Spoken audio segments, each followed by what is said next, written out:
Shadowrun, like Cyberpunk or Vampire the Masquerade, was a successful tabletop RPG before anyone was turning it into video games. While there have been other games in the universe for the last few decades, Shadowrun Trilogy contains the most popular arc. Established in the before times of 1989, its universe combines cyberpunk sci-fi, urban fantasy and magical adventure. It's set in an alternate reality where magic re-emerged into our world around 40 years prior. Taking place primarily in Seattle or Hong Kong, Shadowrun Trilogy Console Edition explores a world where elves, dwarves, orcs and trolls exist in a near-future society in which magic is often used as leverage by global megacorporations. Not only that, but magic has boosted scientific discovery too, allowing for cybernetic enhancements and genetic modification. As settings go, it's one of the coolest and most unique. It's also one that developers' harebrained schemes explore thoroughly, presenting games that almost feel small compared to many tactical RPGs, but which eschew filler content and off-topic side quests for a more streamlined and focused narrative experience. Shadowrun Trilogy presents 3 games, naturally. The first is Shadowrun Returns, which, as the name suggests, served as a return to the franchise as video game series in 2013. Although it sounds like a sequel, it was the first modern foray into this universe. It features many characters, events and locations from previous titles, but assumes no prior knowledge.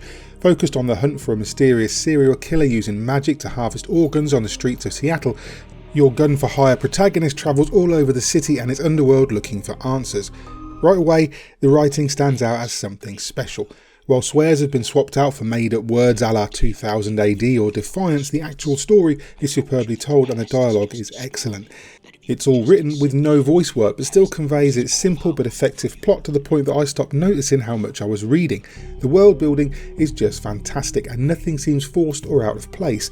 From the outset, you'll feel that this world is real, it has history, and the people within it are products of its dark, fantastical atmosphere. It's difficult to talk about Shadowrun Trilogy Console Edition as 3 separate games. Yes, they have different stories with ostensibly different protagonists, but they're presented in such a uniform way that it's hard to even tell them apart. Your character is always custom, and so the temptation to just use the same archetype for all 3 games is real, and if you do that, you'll rarely tell one game from another. Shadowrun Hong Kong has a different setting and the overall tone is much more urgent and personal. This narrative sees you looking for your childhood mentor along with your adopted older brother who works in Hong Kong as a mercenary cop. Of the 3, it's this title that stands out most for me purely because of the storyline and its greater emphasis on player choice. While ultimately the choices don't do much but alter the endings, the story itself does unfold in different ways depending on how you deal with NPCs and which characters you recruit to your little party. Returns is the shortest of the 3, but the entire trilogy together won't run much beyond 50 hours for most people. Honestly, this is a good thing. Often any RPG under 50 hours might as well be a free sample, but in Shadowrun Trilogy that shorter runtime means a more direct experience. This is a world where side quests make little sense. You're usually dealing with life and death situations, chasing down leads and unravelling mysteries. There's little time for fetch quests and idle backtracking, and it's refreshing to see. Having played through most of the trilogy in one form or another before, I've been mostly focusing on Shadowrun Dragonfall Director's Cut. Originally released as standalone DLC for Shadowrun, it's a fully formed title in its own right. Not only that, but it has arguably the strongest opening of 3 incredibly strong openings. To be fair though, the 3 titles are so similar that they could have been bundled as one game. Everything from the character creation to the GUI is more or less identical across all 3 titles.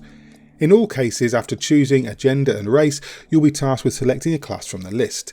While Street Samurai and Mage have fairly obvious connotations, my favourite class has always been Decker. This particular playstyle is unique, allowing your character to tap into the Matrix during combat. This virtual world is almost like a puzzle game, allowing you to manipulate events on the grid while your party members carry on fighting. Combat is generally the same as XCOM. On your turn you'll move your characters into cover and spend action points to attack either with melee, ranged weapons or thrown ordnance. You can also place mines, buff or heal your party and of course use magic. The magic element adds a whole new dimension to combat, giving you access to fireballs and poison clouds, even summon demons.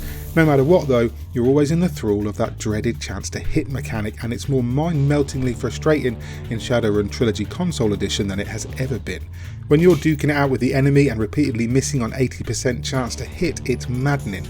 You will improve if you spec your character that way, but it's annoying that you have to. The chance to hit mechanic has always been the most irritating element to tactical RPGs, and this is no different. The fixed camera is no help to anyone either, and when navigating outside of combat it's easy to get snagged on objects and corners.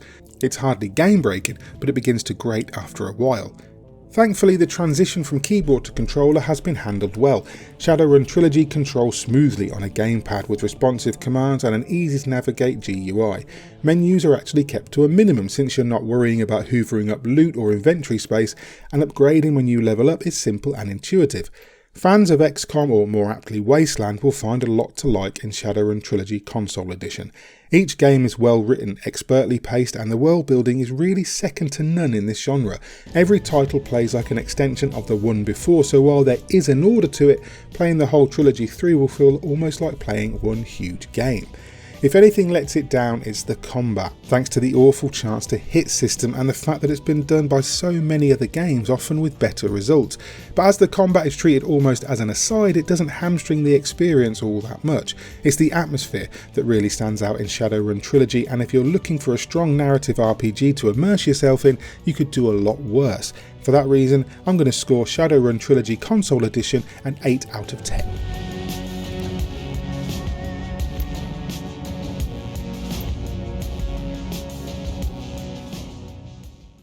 Hey there, Mick Fraser here. Hope you enjoyed that review of Shadowrun Trilogy Console Edition. If you did, hit like and subscribe, maybe tag the bell icon too, so you're kept up to date with everything we post going forward. And if you want to support us via our Patreon, you can go ahead and do that. We appreciate everything that you guys do for us. In the meantime, I've been Mick Fraser for God is a Geek, and you guys have been lovely.